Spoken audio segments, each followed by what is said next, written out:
My name is John Simonetta.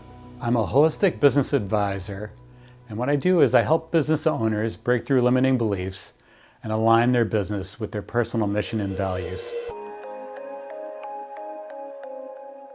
So emotions were not discussed a lot in my house. My ancestors were Italian, and so my parents were first generation Italians in America. I was brought up in a blue-collar town.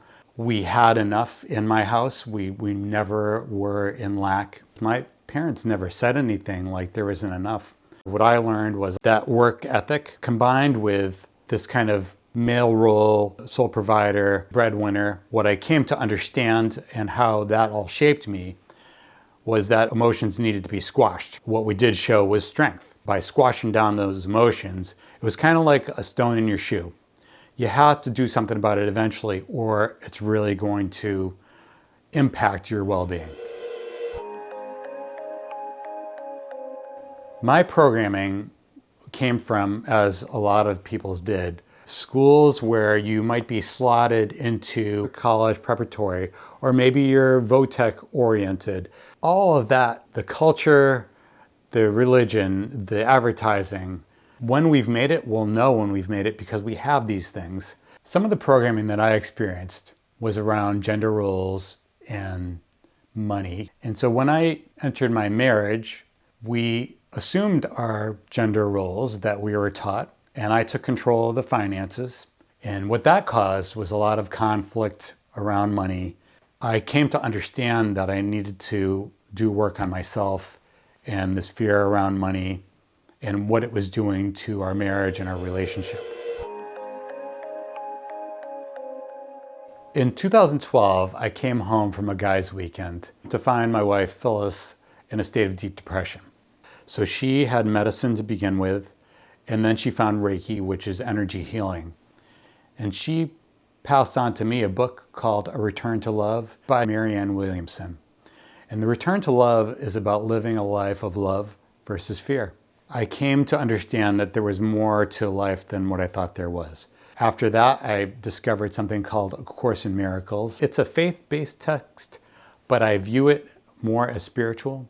And so further to that, I came upon an Akashic record reading. So an Akashic record practitioner did a reading with me.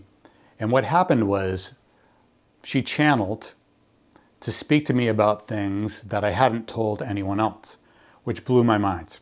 That was another pivotal moment for me. In the course of that spiritual awakening, I also came out of love with the corporate capital structure, managing your earnings to a quarterly earnings call only for maximizing shareholder value.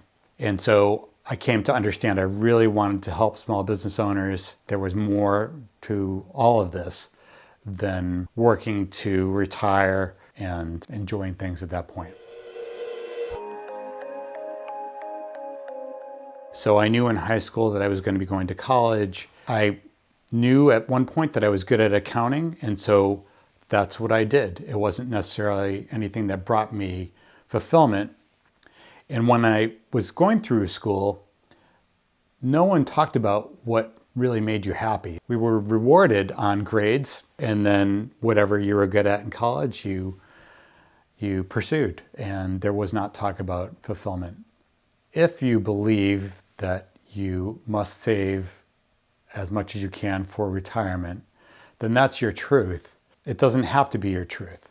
There is a balance between showing up and living in the present and doing things that set you up for the future. And we are told wherever we're working that we have to save. And I believe the metric that I know is 10% of your salary needs to be saved in order for you to be okay when you retire.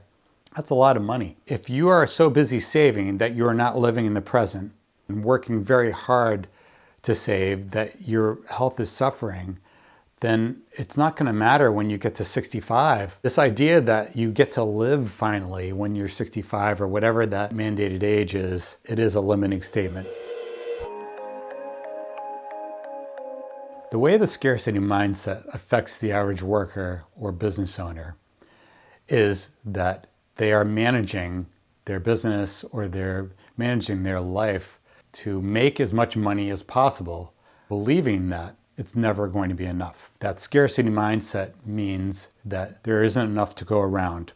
And it's the same thing with the corporate structure that I left. If you don't excel, somebody else is going to get that place, somebody else is going to get that promotion, and you're going to be left behind. That is a cycle that we easily fall into in this culture.